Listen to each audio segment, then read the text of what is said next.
Assalamualaikum warahmatullahi wabarakatuh.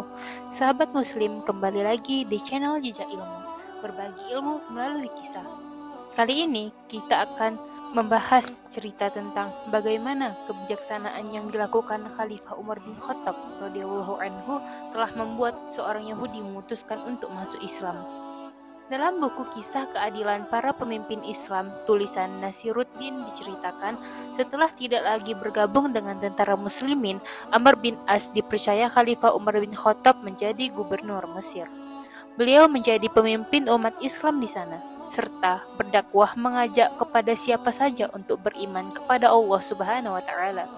Amr bin As menempati istana megah, lengkap dengan berbagai kenikmatan dan jaminan keamanan pada setiap waktu. Namun, kemegahan istananya itu bertolak belakang dengan gubuk kecil dan Riyadh yang berada tidak jauh dari depan istananya. Suatu ketika, Amr berpikir untuk menggusur gubuk tersebut, menggantinya dengan membangun sebuah masjid agung. Hal itu dimaksudkan supaya terjadi keseimbangan antara istana sebagai refleksi dari kehidupan dunia dan masjid sebagai upaya meraih kebahagiaan akhirat. Kemudian Amr mengumpulkan seluruh pejabatnya untuk membahas kemungkinan pembangunan masjid impiannya. Dalam rapat tersebut, Amr mendapatkan informasi jika gubuk Riyadh di depan istananya adalah milik keluarga Yahudi miskin. Informasi tersebut justru semakin menguatkan keinginan Amr untuk segera meletakkan batu pertama pembangunan masjid. Esok harinya, Amr memanggil orang Yahudi yang mendiami gubuk ke istana. Sesampainya di istana, Amr kemudian mengutarakan maksudnya ingin membangun masjid di atas tanah tempat gubuk milik orang Yahudi tersebut. Sebagai imbalannya, Amr bersedia membeli tanah dengan harga yang telah disepakati. Mendengar rencana itu, orang Yahudi tidak menyanggupi permintaan sang gubernur. Dengan lantang dia menolak untuk menyerahkan tanahnya walau dibayar berpuluh kali lipat. Sambil berjalan meninggalkan istana, orang Yahudi tetap pada pendiriannya, tidak menyerahkan harta satu-satunya yang dimiliki. Sebagai gubernur, Amr tidak mengindahkan keputusan orang Yahudi yang tetap pada pendiriannya. Segera Amr menetapkan surat keputusan untuk membongkar paksa gubuk keluarga Yahudi miskin tersebut. Amr beralasan pembongkaran dilakukan untuk mewujudkan sebuah kemaslahatan yang lebih besar kepada kaum muslimin Mesir. Orang Yahudi yang sedang tidur santai di gubuknya kaget begitu melihat dari kejauhan sejumlah tentara kerajaan berjalan menuju ke arahnya. Atas perintah gubernur, kami ingin membongkar paksa gubuk kamu untuk dijadikan masjid, satu prajurit berkata dengan nada tinggi. Keluarga Yahudi menangis tanpa henti. Tanpa daya dia menyaksikan tempat tinggal satu-satunya yang mereka miliki harus dibongkar. Orang Yahudi membayangkan saat-saat bahagia melihat senyum anggota keluarganya akan berakhir hanya dalam hitungan menit.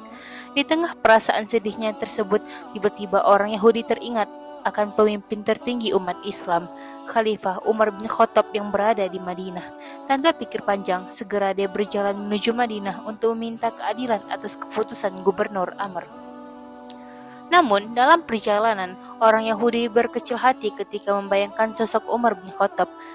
Dia pesimis, dirinya yang lusuh dengan pakaian compang-camping akan disambut setibanya di Madinah.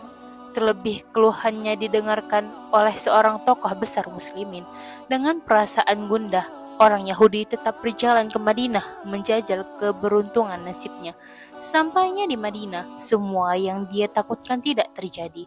Dengan ramah, Khalifah Umar menyambut orang Yahudi layaknya tamu kenegaraan. Suguhan aneka makanan dan minuman menjadi bentuk betapa hormatnya Khalifah kepada tamu, meski dirinya menyadari bukan seorang muslim. Sambil menyantap hidangan, orang Yahudi menceritakan permasalahannya kepada Khalifah Umar.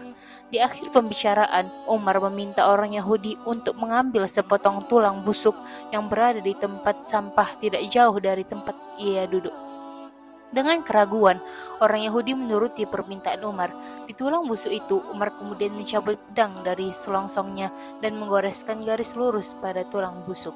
bawalah tulang busuk ini baik-baik ke Mesir dan berikan kepada gubernurmu Amr bin As, kata Umar sambil menyodorkan tulang busuk tersebut kepada orang Yahudi. Dengan perasaan bingung, orang Yahudi hanya menuruti permintaan Umar, kemudian kembali ke Mesir. Setibanya di Mesir, segera dia menyerahkan tulang busuk itu ke gubernur Amr. Tidak disangka setelah memegang tulang busuk tersebut dan melihat goresan lurus, tubuh Amr menggigil dan wajahnya berubah menjadi pucat ketakutan. Segera Amr bin As memerintahkan anak buahnya untuk menghentikan dan merobohkan masjid yang masih dalam tahap pembangunan. Begitu herannya orang Yahudi, sebelum masjid dirobohkan, segera dia bertanya kepada Amr untuk menjelaskan maksud dari tulang busuk tersebut. Tulang itu berisi ancaman khalifah, yakni Amr bin As. Ingatlah kamu, siapapun kamu dan setinggi apapun jabatanmu, suatu saat nanti kamu menjadi tulang yang busuk. Karena itu, bertindak adillah kamu seperti huruf alif yang tegak lurus, adil di atas dan adil di bawah.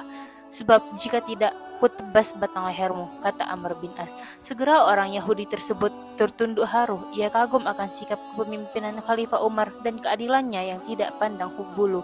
Dengan perasaan ikhlas, orang Yahudi tersebut menginfakkan tanahnya untuk dibangun masjid. Tidak lama kemudian dia beriman dengan menyatakan diri memeluk Islam. Prinsip keadilan yang termaktub di dalam Al-Quran tidak melihat latar belakang seseorang. Seorang pemimpin memiliki kewajiban untuk menegakkan keadilan bagi rakyatnya tanpa melihat latar belakangnya. Demikianlah kisah kali ini. Semoga kita mendapat pelajaran dari kisah ini. Wassalamualaikum warahmatullahi wabarakatuh.